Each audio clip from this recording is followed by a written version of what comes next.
Hello and welcome to highlights of the 2010 AutoGP Formula SimRacing World Championship.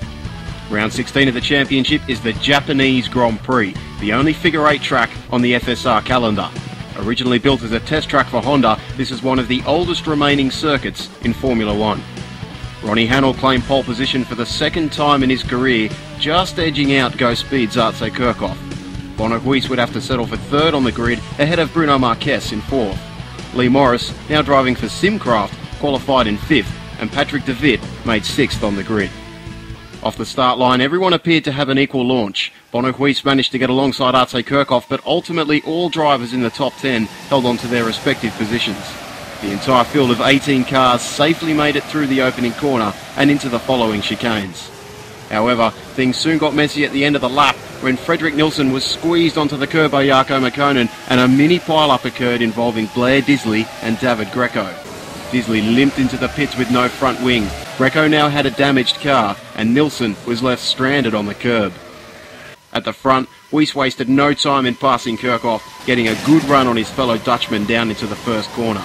And just behind, Rasmus Tali streamed past Lee Morris to take 6th place, and was then promoted into 5th when Patrick De Witt ran wide through Spoon. Huis soon caught up to Hannell and got close enough to slipstream past his teammate. The Mack Corp duo were the fastest on track, but unlike previous rounds, they were struggling to get away from the cars behind them. On lap 15, Huis, Hannell and Marquez all pitted together, and it became apparent that Kirchhoff and Tali were running on a one-stop strategy. Kirchhoff was now leading the race just ahead of Tali, and with a large gap back to the two stoppers, it looked like stopping just once might pay off. But with a fresher set of tyres, Huis and Hannell were easily pulling back a second per lap, and by the time Kirchhoff and Tali pitted, Huis was only a few seconds behind. Huis and Hannell were now back in the lead, with Marquez running in third.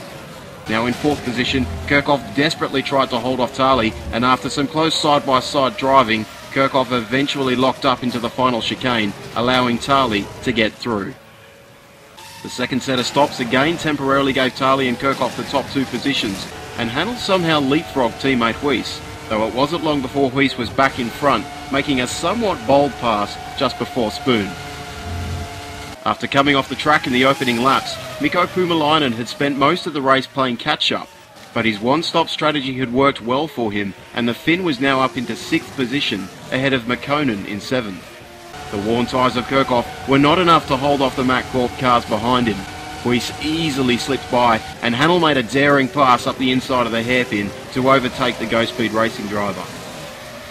Tali too lost out to both Huis and Hannell, but Tali managed to hold on to the back of Hannell's car. Hannell suddenly started to look like he was struggling, quickly losing contact with Huis and then running wide on the exit of Spoon. Tali retook 2nd place, but 1 lap later, Hannell made an impressive pass around Tali's outside into the final chicane. Not far behind, Marquez sailed past Kirchhoff to take 4th position, and in 6th place, Puumalainen could not hold off Mäkinen, who had significantly fresher tyres. Refusing to give up a fight for 2nd place, and with just 3 laps remaining, Tali again managed to get past Hannell, easily outbraking him on the inside. On the following lap, it was certain that there were no team orders in Japan, as Hannell again attempted an outside pass, but this time both drivers would run side by side through the final chicane, with Hannell ultimately emerging in front after pulling off what was certainly the overtake of the day. Despite already securing the 2010 championship, Bono Huis shows no signs of slowing down, with the Dutchman taking his 5th victory in a row. Ronnie Hannell and Rasmus Tali rounded off the podium, making it yet another 1-2-3 affair for the Precision Motorsports team. A solid drive from Bruno Marquez saw the Portuguese driver finish in 4th place. Artse Kirchhoff crossed the line in 5th, and after the race, Jarkko Mäkinen was handed a 30-second time penalty for the contact with Fredrik Nilsson on lap 1. To the championship standings, and with Huis now secure in the top spot, the focus is on the battle for 2nd place between Marquez, Tali and Hannell. Tali managed to take another 3 points out of Marquez's lead, and the gap is now down to just 15 points. Precision are also secure in position 1 in the Constructors, and the battle for 2nd place has become very tight, with Precision taking full advantage of having 4 cars, putting their top 2 drivers into the Mack Corp team. Twister remain in second place, but only have a 24-point lead over Matt Corp with 2 rounds remaining.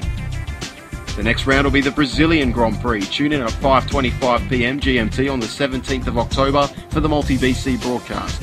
To watch the action live, go to www.formula-simracing.net and follow the links to the live broadcast.